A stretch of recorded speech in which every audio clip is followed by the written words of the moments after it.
Hey y'all, I'm Todd Bailey. What's up? It's Arie Lumberdozy. And this is fucking Brewtal. Get in the pit, stock up the fridge, and listen. We're here to cover the latest in metal news and craft beer.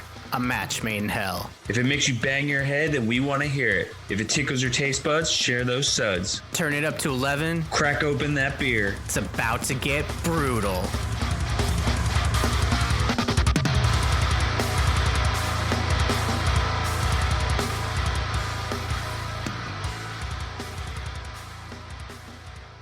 What's up, Hopwolves? It's your boys, Todd and Arie, coming at you with episode 69. Nice. A Brewtal podcast. Yeah, you can't not say nice to that number. It's just... It is the number. Even though it's odd, it's just so even in a way. They fit perfectly. That's right. Giving and taking. It's all about giving and taking this week on Brewtal.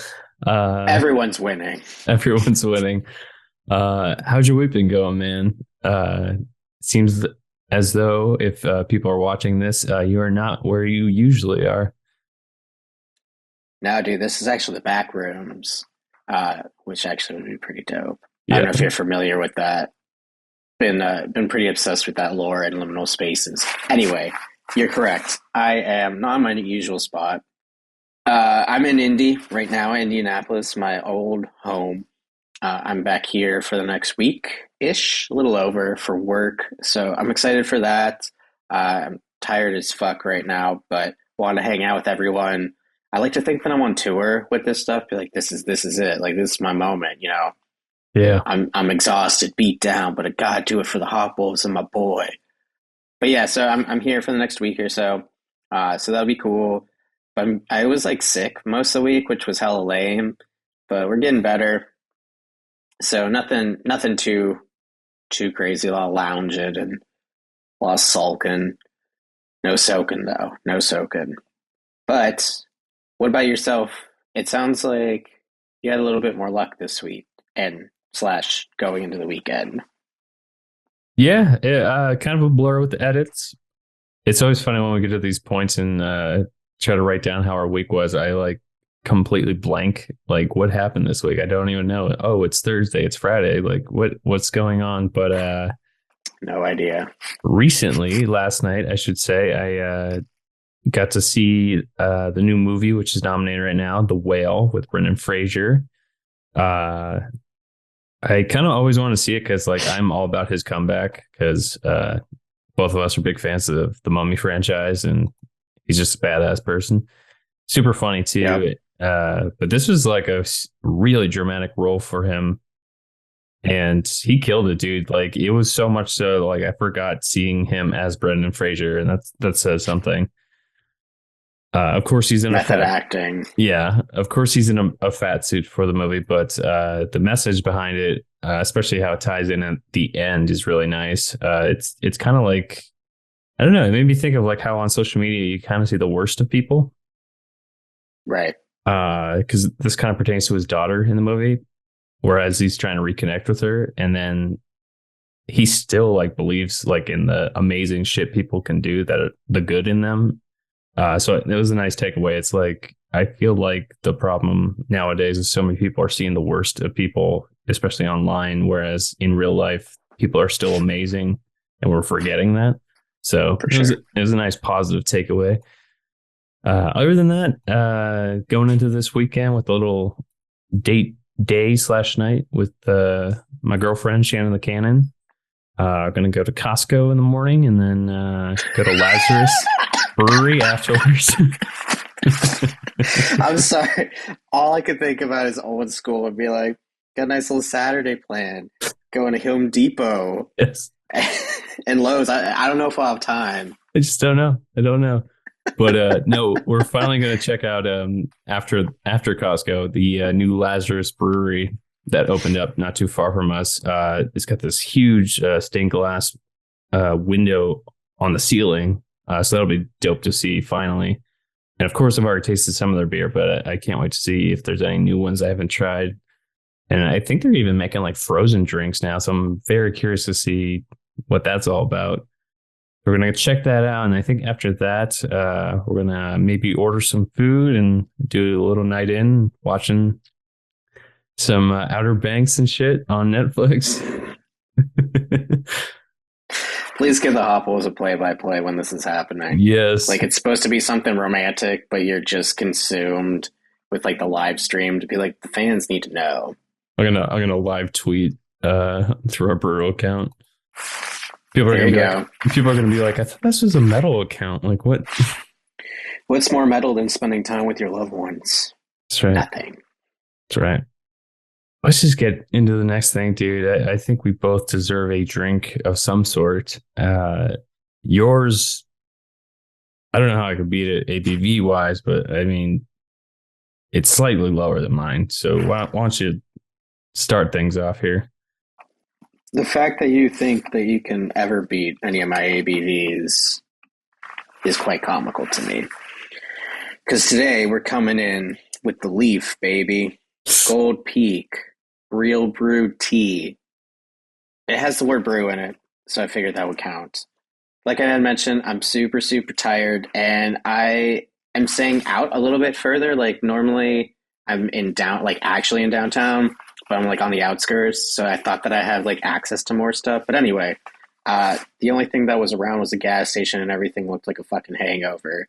And I'm not trying to fuck with that when I have to work tomorrow, which sounds hella lame, but me and Four Locos, I know that was not going to work. So we have Gold Peak. I love tea. I love hearing about tea. I love tea. I was really hoping for the raspberry tea, but that's Pure Leaf, I think, instead of Gold Peak. Yeah. Anyway, the raspberry one's my favorite. I could drink that shit all day, but this one is sweet tea. ABV, astronomically high. IBU, crush your palate, dude. Where's it from? Hotlanta, Georgia, a.k.a. the Cocaine Bear Factory. Nice. Some fun facts made with cane sugar, and the sweetness taste level's 4. So let's get one on the palate here. Cheers, Hopwolves. Brewtal. Let's go. Arie is peaking today with Gold Peak. Let's go. Yeah, it just hits right, dude. Honestly, I've been like eyeing this up since I got it. Like when we were bullshitting before, I just kept looking over at it. I'm like, damn, I could just chug this right now, but that'd be lame. So I'll probably do that. It's not gonna last too long. Big fan. Always recommend. Like Pure Leaf better though. I will say that, but this one's good. Here's a question though: sweeten or unsweetened? Where do you lie? Sweets for me. I can do unsweetened, but if I have the choice, definitely sweet. But like real sweet, you like deep south sweets. Yeah, that's the shit I'd be talking about. I'm all about the Arnie Palmies, mixing that lemonade with this tea. It's just the way to go. And shout out Cane's, because that's usually what I add to my order at Cane's. Just something about that chicken and Arnie Palmy, man. I mean, it can't fuck with it, dude. I mean, if you're a tea fan, sometimes you just gotta indulge, my guy. I'm gonna be saying that a lot. Well, let's get into some actual beer. What do you got? You gotta try to save the show here.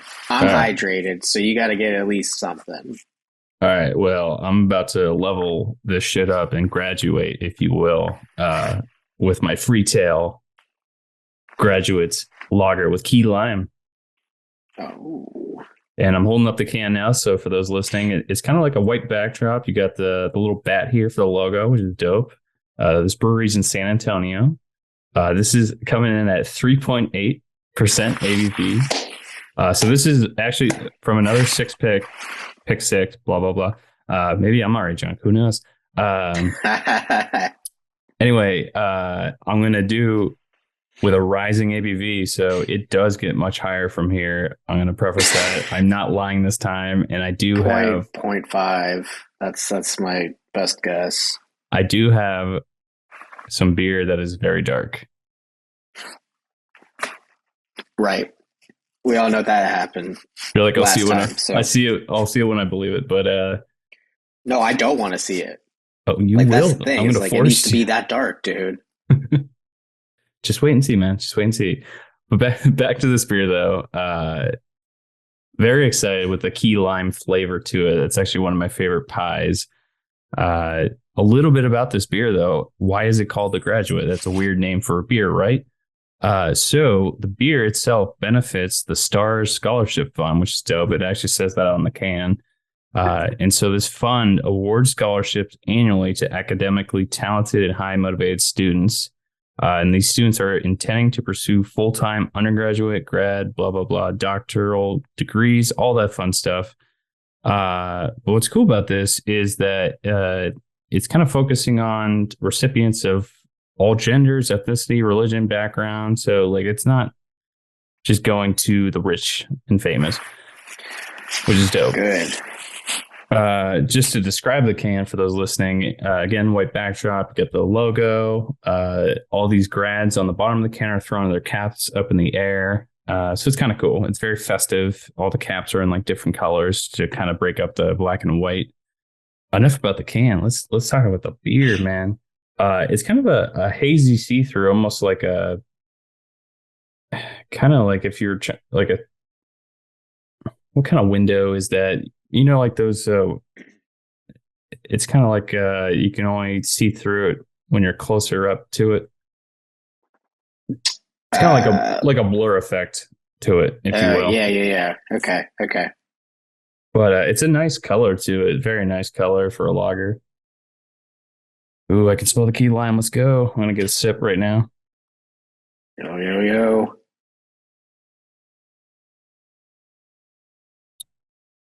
Ooh, that is smooth. And the key lime, it's like a hint of it, so it's really nice. It's not smacking you in the face like your grandma. I swear to God, if you say something about it being perfect for the Texas heat, I'm ending this episode. It would be, but I'm not going to say that. I could feel it coming on. I have to say that it's kind of nice. Usually, some people put like a lime wedge in their beer, but I feel like this is better than that experience in a way. I don't know how to describe it other than it's just like a nice, it's just resting nicely on the tongue. It's not overbearing. With each sip that I take, it's not like it's getting limier. So I would recommend this, man. This is very smooth. I thought it was going to be a little bit more tart or something. Okay. So, I'm going to recommend this one. This is really nice. Kudos, guys. I don't really think I've dabbled with FREETAIL a lot, even though I've been down in Texas for a while. I don't remember you ever mentioning it like on the show or off the show. Mm-hmm. So I think this might be a first, which is pretty exciting. Yeah. Again, this is the Graduate Lager with key lime from FREETAIL Brewing Co.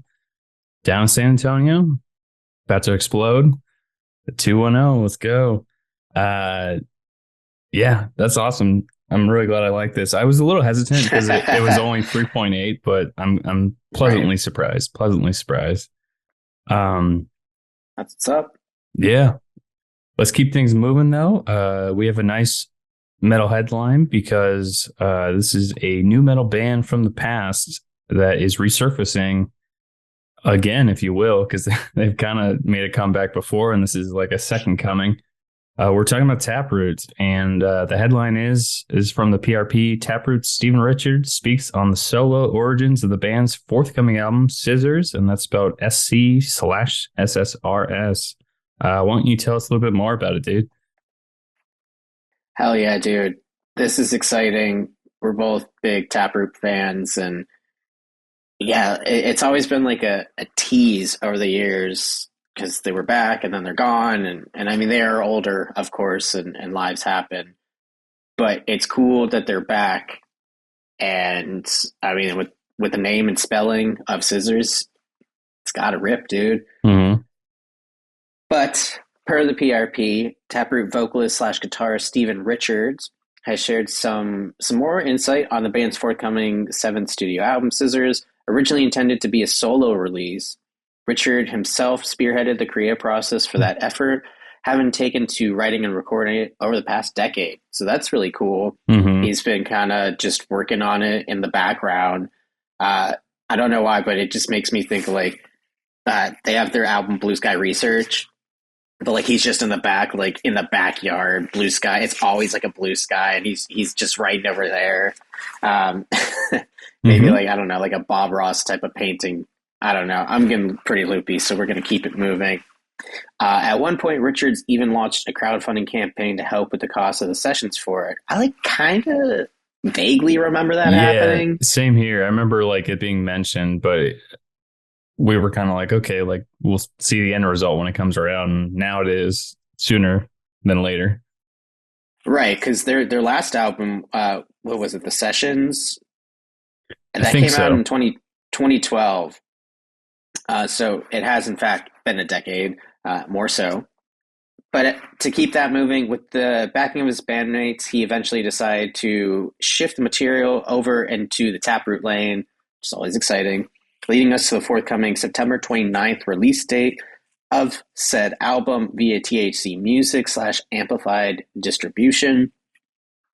Pre-orders for the record will officially launch on Wednesday, March 15th, so just a few weeks from now, which is fucking sick. And that's going to be via taprootmerch.com. We can link that in the show notes, make it easy for the Hopwolves. As previously reported, the arrival of Scissors will coincide with the band's first club show in 6 years. The album release show will take place at the Machine Shop in Flint, Michigan, iconic, on September 29th, which is when the album drops. Tickets will be up this Friday, March 3rd, so we're recording on Thursday the 2nd. So if you're a big Taproot fan like we are, try to get some tickets for that. But if you can't go to that, we had mentioned the Blue Ridge Rock Festival, which keeps shaping up to be a stellar fucking festival. But Taproot is going to be on there. So if anything, maybe try to go to that one. The club show, I think, would be the better one just because of like how intimate that setting is. Oh, yeah. That's going to be fucking cool for sure. But either one's going to be dope. Last note before we head into our releases of the week, newcomer Taylor Roberts will take on the guitar duties in this latest incarnation of the group. So not the original Taproot, but pretty damn close. Yeah, they've got actually have the timeline up here from Wikipedia. They've got Stephen Richards, guitars, vocals, of course. But on guitar, it's Dave Lizio, and then Lipscomb is bass, and then the drums is Dave Coughlin. That's who they have as of right now, with that guy filling in Taylor Roberts. So yeah, that's pretty damn close. Todd and I were talking off recording, but as much as that sucks to not have the OG lineup, I think I would be more hard pressed that Stephen Richards wasn't in the band because his voice is so unique. Yeah, and it just wouldn't be Taproot without it. So that's exciting, but that begs the question: what's your favorite Taproot album, dude? I'm gonna have to go with Gift just because that just made me fall in love with them. But Welcome is close second. Blue Sky Research, I liked a few songs from that, but that's when they kind of go towards like alt rock, if you will, in a way. But honestly, I a little bit of me has to revisit Plead the Fifth because I don't really remember much of that record, even though it's been a little bit. Same. I remember the album art really pretty prominently just because I thought it was super dope. Mm-hmm. But I definitely didn't give that much time of day. Same thing with Blue Sky Research. Welcome is the one that got me into Taproot. I constantly have the riff for Poem stuck in my head. Yeah, it's just so good, dude. But I mean, you can't go wrong with any of that album. But Gift is a gift to the world. So yes.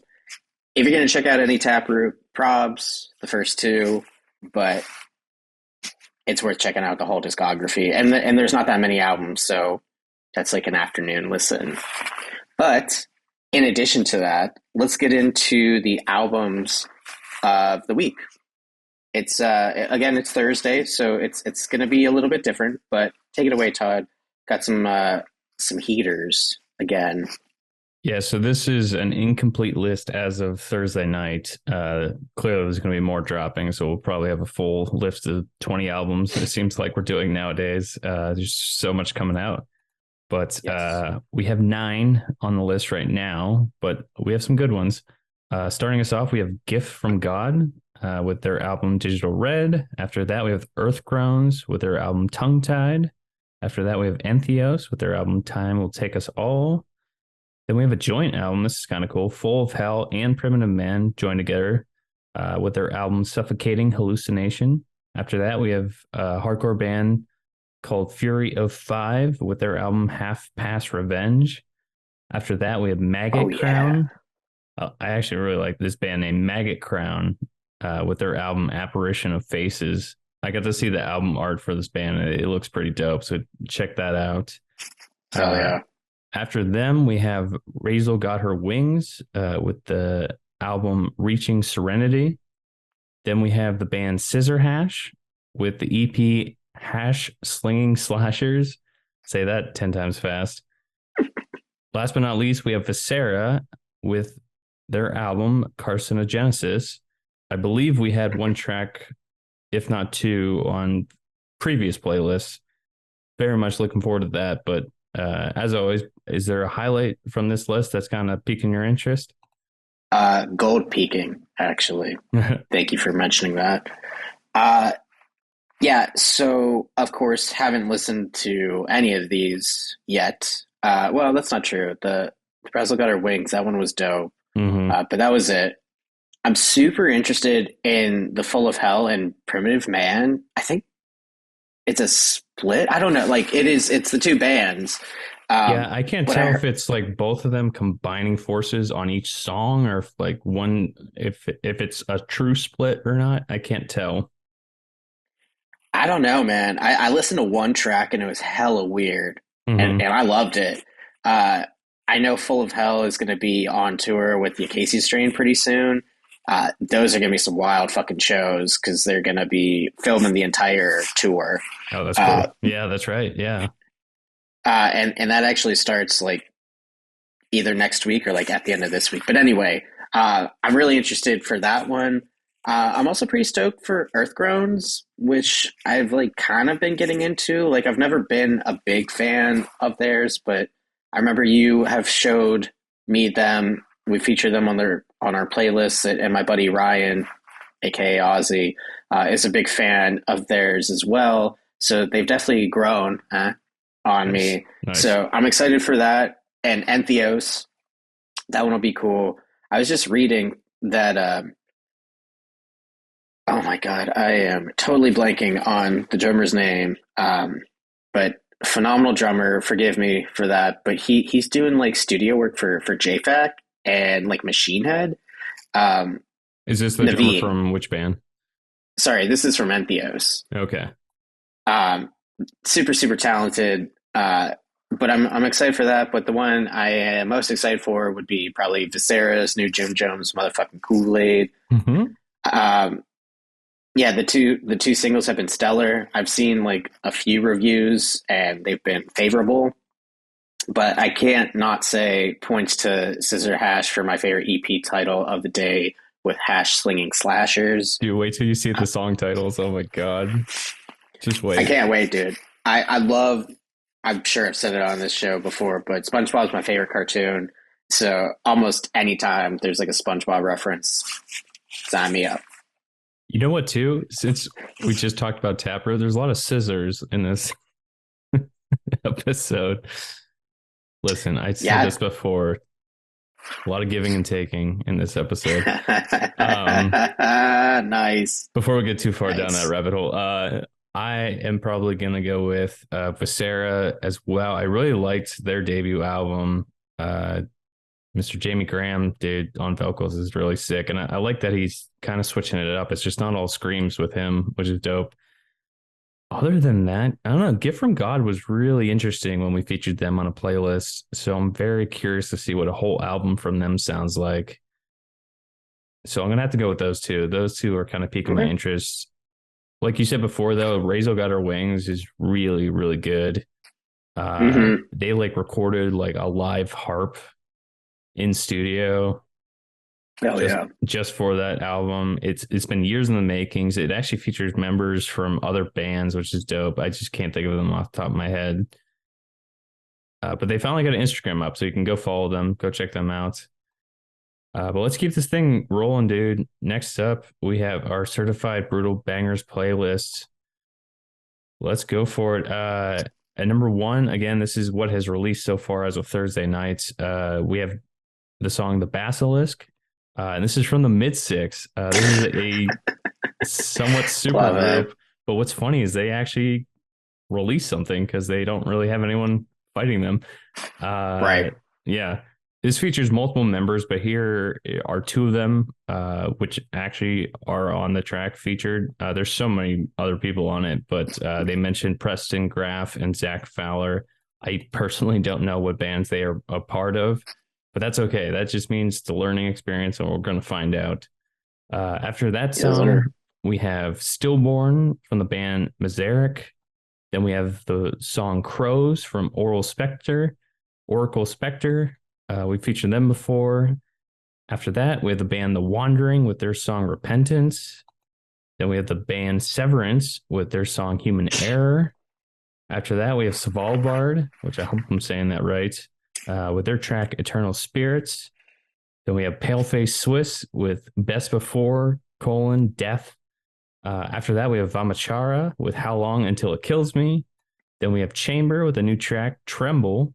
Then we have the band Ocean Harvest with their track Legends. After that, we have Shadow Teeth with their track Titania. Then we have the band Yotuma with their track The Traveler. After that, Enforced with their track Hang by My Hand. Last but not least, to round this out, we have the band The Undertaking with an exclamation point at the end with their song Yes. I love that. And then last one we have is, so this is only 15 as of right now. We have Metallica, If Darkness Had a Sun. I'm going to guarantee you that Metallica is probably not going to make the last rendition of this playlist, but it is capping off at 15. There's so many other singles that are probably going to drop by the time this even comes out and by the time Friday morning comes. But like we do with the albums, Arie, what is kind of piquing your interest? Gold piquing my interest. Thank you for saying it again. We have to. We're trying to get that brand out there. Sponsor us, damn it. I was really digging Vamachara. Yeah. Unfamiliar with them. Enforced fucking rips, dude. I can't wait for that album. Mm-hmm. And Yatuma. But I got to throw down to the newly named Paleface Swiss. I saw that. Yeah, I noticed that. I'm not sure like where the other Paleface is from, and now it just kind of sounds like cheese to me. And I say that with as much love and respect because I am a huge Paleface fan. They're sounding heavier than ever and right in time for the big team battle tour with Distant Angel Maker and the reigning two-step king himself, Kyle Medina of Body Snatcher. Yes, sir. It's stupid heavy, and they really are leaning into the beatdown that made me fall in love with them initially. I really liked Fear and Dagger, the album that came out last year. Mm-hmm.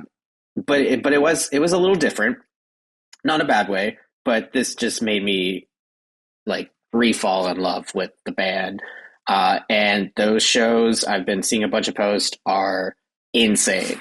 So if you're going to that, just they suggest bringing a mouth guard. I saw a few people on Reddit say that, which is honestly not a bad idea. Yeah, that and earplugs probably. Yeah. Yep. But what about you, dude? Do you have your mouth guard ready for this or what? I do not, but I am going to load one in the chamber for chamber. Nice. I really think their EP last year, I believe, if not the year before. I forget when it dropped. I think it was last year. I think it was 2 years. Could have been 2 years. Either way, that last offering from them, super underrated. Highly recommend checking that band out and that EP. So I'm going to choose them, but I'm also going to do a shout out to The Undertaking. That is I told you this last night. It's like the closest thing I've heard to Eat It in a while. Just super fun. I've started to listen to their back catalog, man. It's again energy of Eat It. Like I kind of hope more bands embrace this sound because I miss Eat It and I miss that fun and metal. Yeah, both solid picks, dude. I'm really excited for the Chamber one as well, and I completely agree. Their last EP and the album, their debut, fucking rips, Yeah. dude. And I really like the album art. It's like an archway, but it's like on a red and black like backdrop type deal. Both stellar. And any band that is bringing the Eat It energy, sign me up. Dearly missed, like you said. Well, I mean, speaking of kind of circling back, I mean, this applies to Chamber too, because they're hardcore, but they bring the heavy. We're talking like Distant, Angel Mate, that whole big battle tour with the heavy, dude. We're bringing that shit here for the featured band, which is BELVEBUTH. Now, we're pretty sure this is like an alteration of Beelzebub, the devil, basically. Metal as fuck, for sure. When I was looking it up, I misspelled it. No one's shocked. And I thought it was a spider monkey from Brazil, which is still metal as fuck. Yeah. But no. When these guys popped under our radar a little while ago, I don't know, probably not like the straight up meaning, but a book, which I would consider one of my favorites, even though I've only read it once, but it's stuck with me all these years, would be Lord of the Flies. And Beelzebub is a big part of that book. So I was already hooked before even listening to the band itself. The track we're featuring is Sloth. You already know it's going to be good. Hell yeah. Band lineup, dude. We got two Dylans. Dylan Macaluso on vocals and Dylan Long on guitar. Dakota DeFord is keeping it down in the rhythm section with Cody Mayhew. Hopefully you guys call him Mayhem because that's what we kept calling you, Cody, so I hope that's cool. If not, tell us to fuck off. That's fine. Holding it down on drums. So we got a 4-piece. Their bio, and I swear that this is not happening on purpose, even though it keeps happening. BELVEBUTH is a deathcore band originally formed in 2018 from Clearfield, Pennsylvania. There's a lot of, I think what it comes down to is like rural PA is pretty fucking depressing. And there's a lot of pent up aggression, anger. Take your pick. I think that's the breeding for why there's been so many sick PA bands. Also, of course, that's our home state. Anyway, bred by house shows and spots at local bars. Perfect fucking recipe. Their most recent Blackened Tones bring an entirely new meaning of brutal to the scene and have begun earning the outfit shows with the likes of Lorna Shore, Carnifex, Upon a Burning Body, Enterprise Earth, Of Sulfur, Vulvodynia, and Signs of the Swarm. Stellar track record there, boys. Already, I mean, still pretty young in the game. That's what's up. YouTube metal reviewers Relentless Doppelganger Productions and Breakdown Central have both raved about BELVEBUTH, with the latter describing their sound as, quote, very evil, very blackened, very deathcore, just very, very good. Hell yeah. Awesome. While BELVEBUTH is bassist Dakota's first professional outing, Dylan, vocals, Dylan, guitar, and Cody, on drums, worked together previously on an unreleased project named Orion's Calling. BELVEBUTH's newest single, Sloth, which again is what we're featuring today, is available on all major streaming platforms, and the accompanying music video is available on YouTube, which of course we will have links to all this stuff for the Hopwolves. About the track, the song Sloth is what I feel like pretty straightforward in regards to like religion. It's based in the sin of sloth. It's about lazy people that do nothing with their lives but complain and wonder why nothing goes their way. It's a sad, sad truth for sure. Why don't you get into the song, dude? Because we'll get to it. Just take us in. Take us to the beat down. Just talk about it. Dude, just right off the bat, man, love this track. and it very much ties into the theme of the song along with the title Sloth. It opens up with this ominous intro, that goddamn bass line, dude. Thank you for showcasing bass early on in the song. And then the first riff hits, dude, like a sledgehammer. I just love how it all combines together. They have that ominous undertone, that white noise in the background, over top with the riffs, bass, and then the vocals, dude. The vocals are filthy like a goddamn gutter with rats, dude. He kind of draws it out a few times, and the first time is around like 1 minute in, and then the pace picks up after that. It's a lot of like slow downs and then pickups with the pace. There's a great 2-step section around that point in my time when it first picks up. I can just see people 2-stepping in the pit. But then they do another pace change around like 2 minutes, just slowing things down, dude. I could not have a stank face during that moment, dude. Absolutely could not. So major stank face alert. That's what I wrote down for sure during this song. And then things pick up again around like 220, and oh God, those guttural lows, dude. He just draws them out, and I just love it. I wrote down yuck in all caps because it is that filthy, dude. You just feel drenched in filth during this whole song. And then during the end breakdown, thank you for the drumming, because all those like, it's just, they didn't need to do it, but they did. And yeah, it could be, you could say it's a cliche thing within the genre, but like it timed perfectly for me. It just came at the right moment. I wanted it, and it just made me love it even more. How about you, sir? I love what you wrote down. Please read what you wrote down, because I think it encapsulates how we feel about this song, because we love it. Obsessed with it, dude. I like, upon listening to it right before recording to write the notes, like this happens a lot. Like we'll get these bands and like we'll have a lot of time to sit with it, but then like neither of us will write anything down. So then it's funny to like coalesce, if you will, and be like, dude, we're always synced out wave. We talk about this all the fucking time. So my only contribution to this track with my very sleepy brain is I felt like I was buried alive, left for a few days in an open grave while there's a big torrential downpour happening, and picture like the mud and stuff like starting to cave in. And I'm trying to claw and scream my way out while I'm stuck with all my like slothful sin. And dude, I'm too slow to fucking get out of here, dude. It's fucking just, oh, the shit's fucking evil. The quote that they had before about just very brutal, very evil. Dude, it's fucking evil and filthy, just like Todd said too. I would pay the masterclass subscription for the lesson that these boys would give in brutality. Like, what the fuck, guys? This is the first time, like, I need to shower anyway, but now I have even more of a reason to shower and just sit there with my thoughts, dude. And the two bands actually that it made me think of was Alpha Virus, because this shit is creepy and just down tune to all fuck, dude. Just like Alpha Virus does.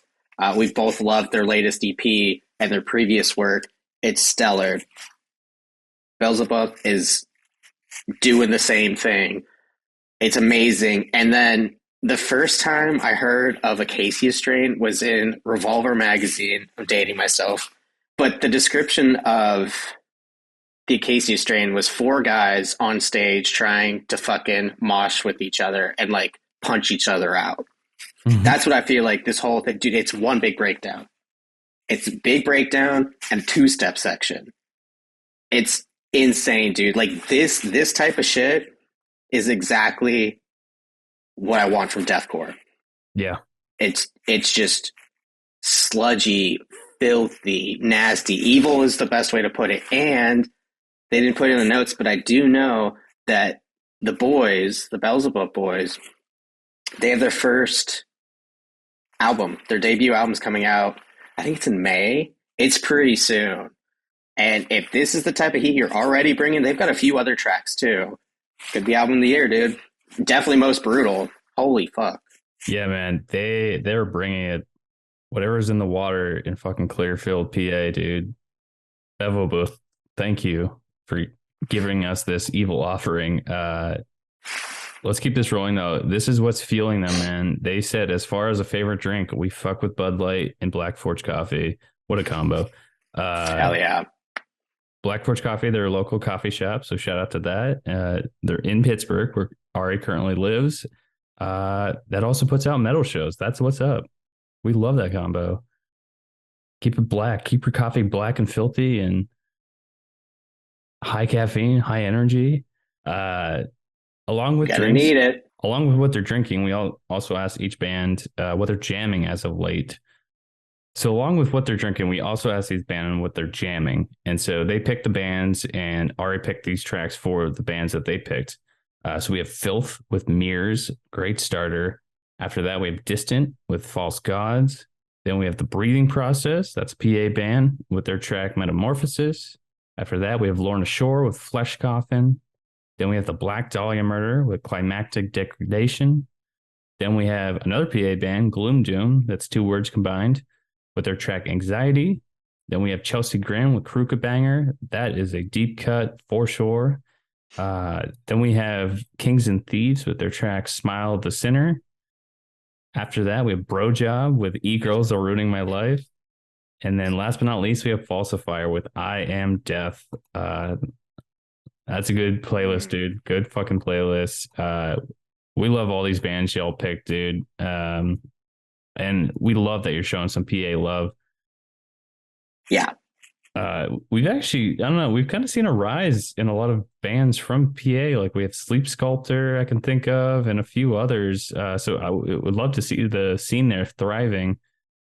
So if you like everything we talked about with BELVEBUTH, the best way to stay up to date with them is following them on social media. They're most active on their Instagram and Facebook. Again, their band name is BELVEBUTH. It's spelled BELVEBUTH. Type that in, look them up. We could drone on and on. I feel like a sloth on a tree right now. Go listen to Sloth. Boom.